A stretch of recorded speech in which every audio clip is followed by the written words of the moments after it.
कंस को बाहर से कर देने के लिए जाते हैं।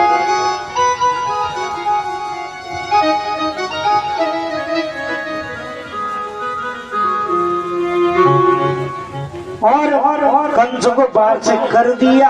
वहां से लौट रहे थे तो उन्होंने सोचा वसुदेव जेल में बंद है, 2 मिनट के लिए मिल लिया जाए।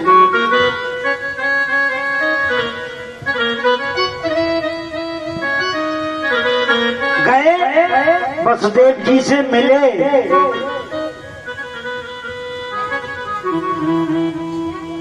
नंद बाबा ने कही भैया कैसे हो? वसुदेव बोले नंद बाबा तुमको पता है हमारी स्थिति का, और इस स्थिति में कहीं हम खुश रह सकते? इस कंस ने हमारे 6 लालाओं की हत्या कर दी,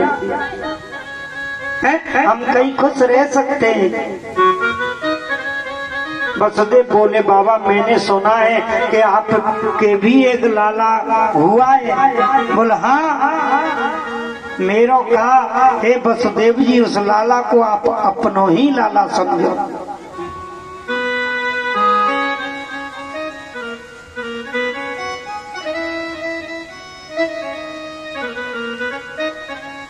तो बोला हाँ भैया मेरो ही पुत्र है, तू टेंशन मत ले।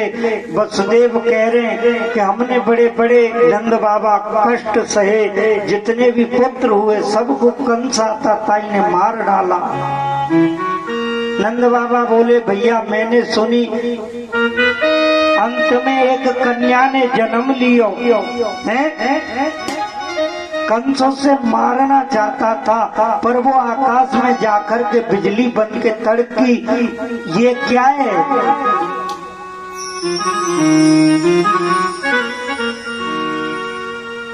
और वो स्वर्ग में चली गई। मुझे भी बड़ा कष्ट हुआ। वसुदेव कहते हैं कि हे नंद बाबा मन को छोटा मत करो, जो कुछ हुआ जो भगवान की कृपा है उनकी लीला है, हम उसको बदल भी नहीं सकते।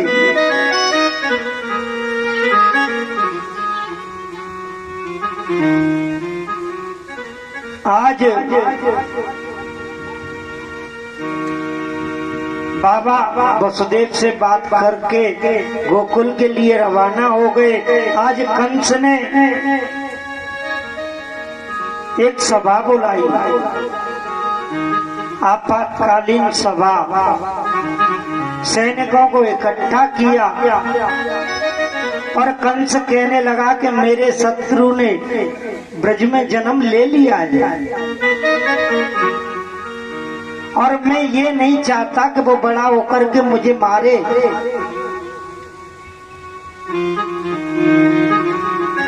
जाओ ब्रज में जितने भी 6 महीने तक के बालक हैं सबको मार डालो। और मुझे ऐसा लगता है नंद बाबा के यहाँ बड़ी धूमधाम से जन्मोत्सव मनाया जा रहा है, मुझे लगे कहीं वही तो नहीं है मेरा काल। इतने में मौसी आ गई, पूतना मौसी। पूतना कहने लगी माँ दुष्ट है, माँ राक्षसी है। कहने लगी भैया तू क्यों कष्ट करे, घबरावे मत।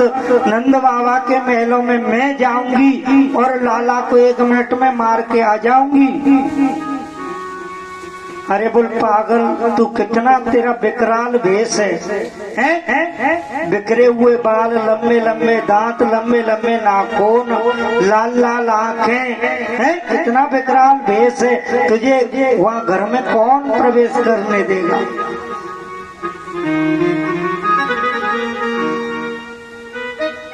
बस तुम घबराओ मत, वो मेरे ऊपर छोड़ दो। है कलियुगी प्राणी की तरह उसने भी अपने शरीर को सजाया। आजकल लोग शादियों में पार्टियों में जाने के लिए बड़े बड़े सजते हैं और जब आ जाए कन्हैया को काम तो बिल्कुल फटे टूटे कपड़ा पहले में मैले को चले है कन्हैया के सामने आ जाए। कभी दुनिया के लिए मत सजो, अगर सजना है तो मेरे गोविंद के लिए सज करके देख, तुझे हमेशा के लिए वो सुंदर बना दे। पर आजकल तो कहीं किसी से मिलने जाना है तो सजे महाराज, है कलयुगी प्राणी है महाराज। सपना को डांस हेरो हुए तो जो हमारे ब्याह को कोट है ना, नया कोट पैंट, तो उस डांस को देखने के लिए नए कोट पैंट पहन के जाए। भगवान के लिए कौन सजेगा? आज पूतना बहुत सुंदर सज रही है।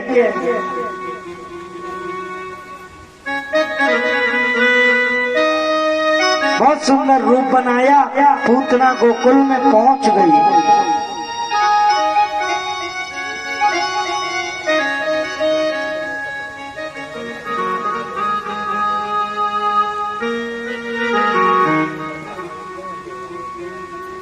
जब पूतना गोकुल में पहुंची तो सब ब्रजवासियों ने देखा, अरे भैया ये कौन है इतनी लंबी? ब्रजवासी बोले, तू ना जाने लाला, कोई होगी मैया यशोदा की मिलवे वाली, कोई बहन बहन होगी, जाने दो, इसे रास्ता दे दो। सबने रास्ता दे दिया। पर जब पूतना आई है, घूमट लगा करके आई है,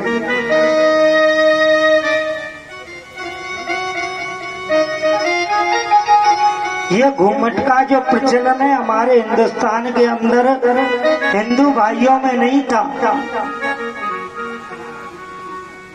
ये मुसलमान लोगों ने घूमट की प्रथा को चलाया।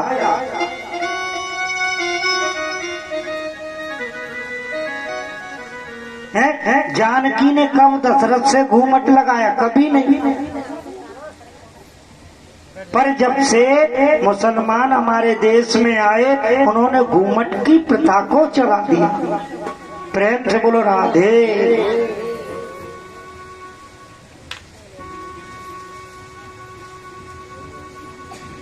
और घूमट की आड़ में प्यारे बड़े बड़े कार्य हो जाते हैं।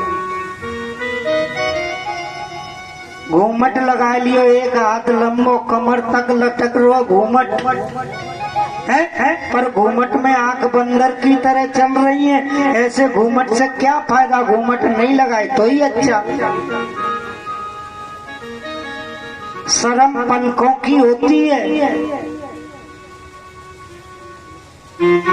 शर्म केवल पलकों की होती है। घूमट लगाए या न लगाए, पर पलकों में शर्म होनी चाहिए। घूमट कमर तक लटक रोए और बंदर आंखों बंदर की तरह आंख चल रही है, ऐसे घूमट से कोई फायदा नहीं। और घूमट लगा लियो दो हाथ को, ससुर जी आए और दूर से ही कह रही आजा आजा, न पूछे तेरे मूड पे अड़िया पोरूंगी है। ऐसे घूमट से क्या फायदा?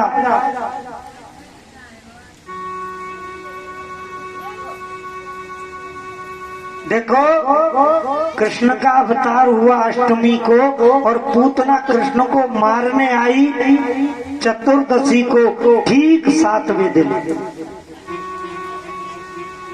पूतना कहते हैं अविद्या को,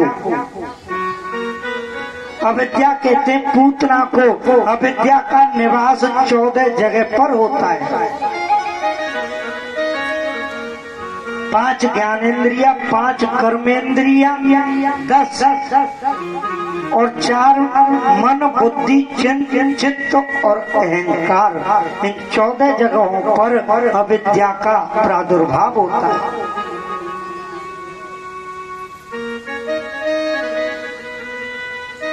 इधर जन्मोत्सव चल रहा है, पूतना चुपचाप घर में प्रवेश कर गई और जाकर के मैया यशोदा के पास बैठी। और भी सखियां थी, उन्होंने कहा कोई मैया की मिलने वाली आई है, चलो। मैया का जो खास बात बतलाएंगी इससे हम तो बाहर चलो जन्मोत्सव में शामिल होते हैं। वो बाहर आ गई, अब तो यशोदा मैया अकेली रह गई। मैया बोली, बोल तू कौन है, कहाँ से आई है? बोल तू ना जाने का? बोल मैं का जानू तो। बोल मैं तेरे ताऊ की छोरी की छोरी की छोरी की छोरी हूँ। बहन क्यों पागल बनावे? बोला नंदरानी तू अब पैसा वारी है गई है ना, तो कछु याद नहीं रहेगा। बोल ठीक है बहन कोई बात नहीं। तो बोल बताओ ठंडो पियोगी गरम? है आजकल ऐसी पूछे, काऊ के घर पे कोई जावे ना तो पहले यही कहेंगे ठंडा पियोगे या गरम। आजकल चाय का बड़ा प्रचलन चल रहा है।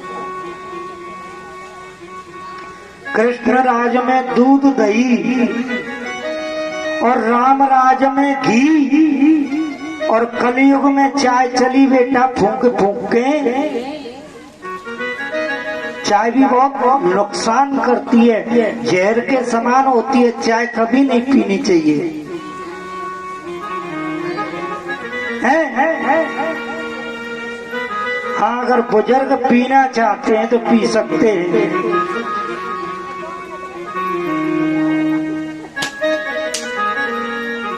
बुजुर्गों को चाय फायदा भी करती है। आज मैया बोली बहन मैं तुम्हारे लिए ला कुछ लेकर के आती हूँ। लाला पलने में पड़े हैं और नंदरानी उनके लिए कुछ लेने के लिए अंदर किचन में चली गई। पूतना ने झट से लाला को गोद में ले लिया। ये पूतना कौन है? पूतना है पिछले जन्म की रत्नावली, राजा बलि की बेटी है। जब वामन भगवान सुंदर स्वरूप में बलि के यहाँ आए, जब रत्नावली ने देखा कि वाह कितना सुंदर रूप है। ऐसा काश मेरा बेटा होता तो मैं से आंचल से लगा करके दूध पिलाती। जब वामन भगवान ने विराट रूप लिया, 3 पैरों में 3 पद में तीनों लोगों को नाप लिया, तो रत्नावली चिढ़ गई कि ये अगर ऐसा मेरा पुत्र होता तो इसे जहर दे करके मार देती। कन्हैया ने कहा तथास्तु। ये वही रत्नावली है जो पूतना बन करके आई है। प्रेम से बोलो राधे।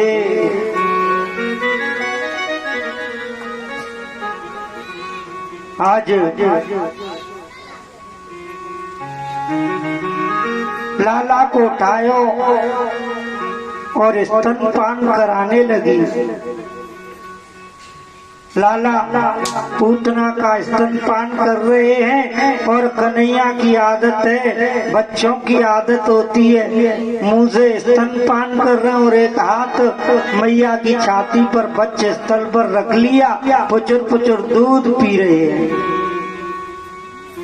पूतना समझ रही है कि मैं जहर लगा करके आई हूँ, ये मारा जाएगा अभी 2-4 मिनट में। पर कन्हैया दूध पीते पीते पीते पीते स्तनों के जरिए उसके प्राणों को भी खींचना शुरू कर देती। अब तो पूतना को कष्ट होने लगा, कहने लगी लाला छोड़, लाला छोड़। मैं तो कालकूट नाम का विष लगा करके आई, पर लाला को कुछ नहीं हुआ, उल्टा मुझे कष्ट हो रहा है। मुझता मुझता लाला छोड़, लाला छोड़। आज उसे ज्यादा कष्ट हुआ, उसके प्राण अवरुद्ध होने लगे तो वो अपने भयंकर रूप में आ गई और आकाश मार्ग से लाला को लेकर के उड़ने लगी। मैया दौड़ी, ओ ये क्या हो गया। सबरे ब्रजवासी दौड़ रहे पीछे और मैया दौड़ रही है, सब दौड़ते हुए जा रहे और राक्षसी उड़ती हुई जा रही है।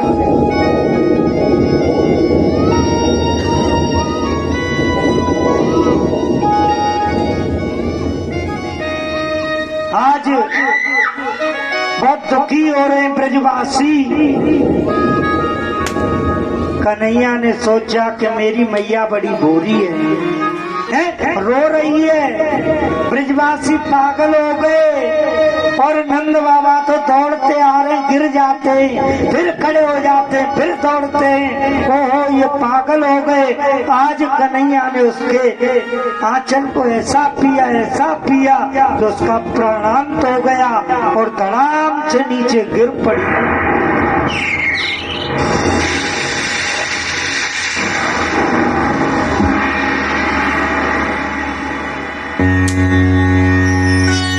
आज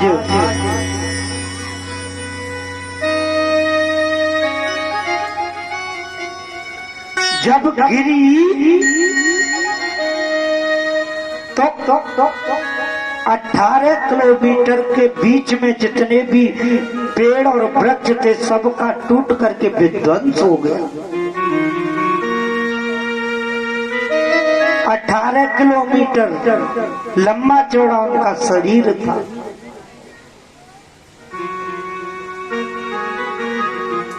और एक वृंदावन के संत तो यहाँ तक कहते हैं, लाला तू ना जाने पूतना जब मरी बा को शरीर कितनो लंबो पतो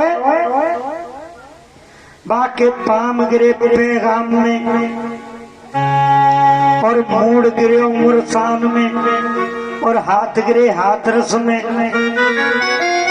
जाके कान गिरे कानपुर में और भागवत में केवल 18 किलोमीटर 6 कोस को वर्णन दियो। पता नहीं लोग कितनी कितनी टन मारते हैं। कान गिरे कानपुर में, कानपुर यही रखा है। आज सिड्डी लगा करके नसैनी लगा करके लाला को पूतना की छाती से उतारे गयो और उतारते ही मैया ने अपनी अंक में कन्हैया को भर लिया, रोने लगी। गोपियां कह रही है मैया तुमको ऐसे सबको अपना लाला नहीं देना चाहिए। क्यों भैया, मोहे का पता ही कि ये राक्षसी है, मैंने तो इन्हें कोई ब्राह्मणी समझा।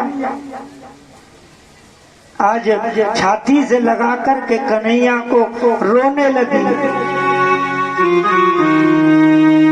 सब माताएं बोली तुम्हारे लाला ने एक राक्षसी को स्पर्श किया है,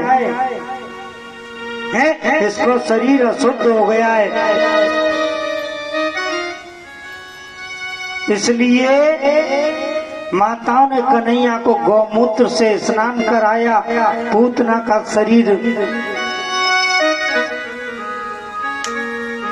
काट काट करके टुकड़ों में यमुना के किनारे उसको जलाया गया। जब जलाया गया तो उसके शरीर से दुर्गंध की जगह खुशबू आने लगी। क्यों? क्योंकि उसने मेरे गोविंद का स्पर्श कर लिया था।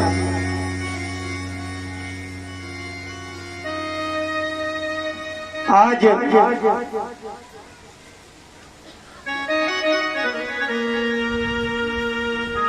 पूतना को माँ जैसी गति मेरे गोविंद ने प्रदान कर दी। कंस को पता चला कि पूतना को कन्हैया ने मार दिया तो उन्हें बड़ा दुख हुआ।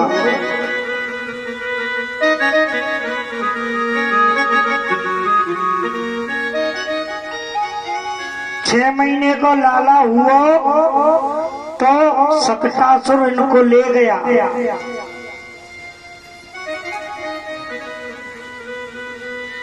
जब सकटासुर आया, कन्हैया गाड़ी के नीचे छकड़े के नीचे सो रहे। पर जैसे ही संतासुर आया गाड़ी पे, कन्हैया ने ऐसी लात मारी, ऐसी लात मारी कि एक लात में उसका प्राणांत हो गया। बोलिए गोविंद।